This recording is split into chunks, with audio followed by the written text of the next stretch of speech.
Estado fallido. Seguro que nos suena esta etiqueta, ¿verdad? La oímos todo el tiempo en las noticias, aplicada a países que parece que están, al borde del colapso. Pero, a ver, ¿qué significa de verdad? Vamos a meternos a fondo con esto porque detrás de esas dos simples palabras se esconde un concepto súper complejo y, como vamos a ver, muy, muy polémico. Para empezar, fijaos en esta cita de Moisés Naim. Es que es buenísima porque es provocadora. Rompe de golpe con el estereotipo que todos tenemos en la cabeza. Nos obliga a plantearnos algo que incomoda.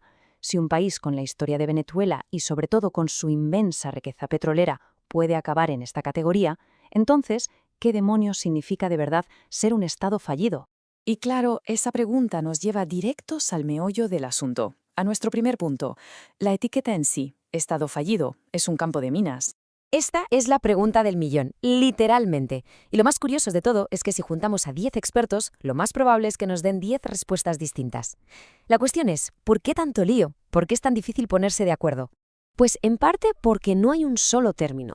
Hay todo un vocabulario que se solapa y genera confusión. Estado frágil, estado canalla, narcoestado, colapsado. Cada uno de estos adjetivos le pone un matiz diferente. Y al final lo que tenemos es una maraña de significados que, sinceramente, no ayuda a aclarar nada. Y aquí llegamos al punto clave. No estamos hablando de una categoría científica, de algo que se pueda medir con precisión.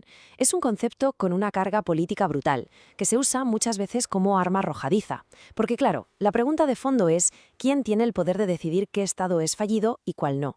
Y eso es muy importante. Vale, para intentar poner un poco de orden en este caos, muchos analistas proponen algo que es fundamental. Tenemos que olvidarnos de la idea de que un estado está encendido o apagado, o sea, o funciona o ha fallado.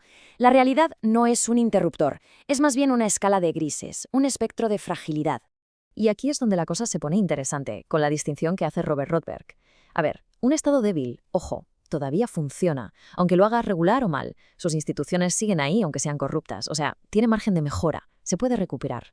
Pero un estado fallido, eso es otra historia. Es un estado que ya ha cruzado una línea roja, ha dejado de proveer las funciones más básicas y el colapso es una realidad. La diferencia parece sutil, de grado, pero es que es una diferencia crítica, es el día y la noche. Entonces, si la etiqueta de fallido es un poco un callejón sin salida, ¿qué podemos hacer? Pues la respuesta de muchos expertos es simple pero muy potente. Dejemos las etiquetas a un lado y empecemos a analizar lo que un Estado hace. O sea, a centrarnos en sus funciones básicas. En este sentido, la crítica de Gary Wirth da en el clavo. Es que no tiene sentido meter en el mismo saco la seguridad, los servicios públicos y la legitimidad. Es un error de base. Lo que hay que hacer es descomponer el problema, ir pieza por pieza. Y esto nos lleva a un esquema de análisis mucho más útil. Se basa en 4 preguntas clave que le podemos hacer a cualquier Estado. 1. Seguridad. ¿Protege a la gente? 2. Servicios públicos. ¿Da una sanidad y una educación mínimas? 3. Gobernanza. ¿Sus instituciones son legítimas? ¿Se respeta la ley? Y 4. Capacidad económica. ¿Crea oportunidades para la ciudadanía? Este tipo de análisis funcional nos da un diagnóstico de verdad mucho más preciso que una simple etiqueta. Perfecto, pues con estas nuevas herramientas en la mano, vamos a volver al caso que nos planteaba la cita del principio. Vamos a aplicar este análisis funcional a la situación de Venezuela, siempre basándonos en los datos que nos dan las fuentes. Si aplicamos nuestro análisis, empecemos por la capacidad económica y los servicios públicos. Y aquí las fuentes nos dan un dato que es que te deja helado.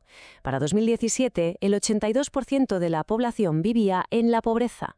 Ojo, que no estamos hablando de un número en un papel. Estamos hablando de la prueba, la evidencia, de un colapso total en la función más elemental de un Estado, cuidar de su gente. Pasemos ahora a la función de seguridad. Una tasa de 89 homicidios por cada 100.000 habitantes, ese mismo año. Esto convirtió a Venezuela en uno de los lugares más peligrosos del planeta. Cuando un Estado es incapaz de cumplir con su deber más básico, que es proteger la vida de la gente, es que el contrato social está completamente roto. Y ojo, que esto no pasó de un día para otro. La tendencia es clarísima. El índice de estados frágiles, que mide un montón de indicadores, muestra un deterioro brutal. En solo 5 años, Venezuela se desplomó del puesto 89 al 46. Es la foto objetiva de un país cayendo en picado, en una espiral de fragilidad. Y esta tabla es genial porque ilustra a la perfección el problema del que hemos estado hablando. Dependiendo de en qué te fijes, de qué indicadores priorices, pues llegas a conclusiones distintas. Para Naim es un estado fallido. Para Inside Crime es un estado mafioso.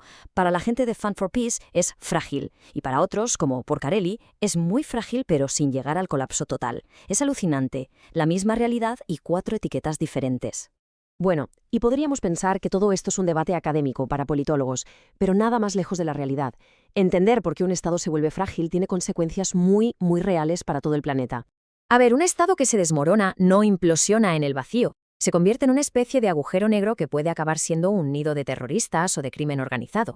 Su colapso provoca olas de refugiados que desestabilizan a todos los países de alrededor.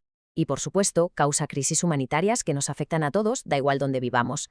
Y esta idea no es nueva, ni mucho menos. Ya en el año 92, hace un montón de tiempo, Naciones Unidas lo dijo bien claro. Que un Estado sea débil no es solo un problema suyo, interno, es una amenaza directa para la seguridad de todos los demás. Y vamos a cerrar con esta reflexión. Si la debilidad de un Estado es, como hemos visto, la señal de alarma que suena antes del colapso total, la pregunta es obligada. ¿No sería más inteligente, más eficaz, invertir en fortalecer esos estados débiles para que no se caigan, en lugar de tener que afrontar la tarea, que es muchísimo más cara y sangrienta, de intentar reconstruirlos cuando ya solo quedan ruinas?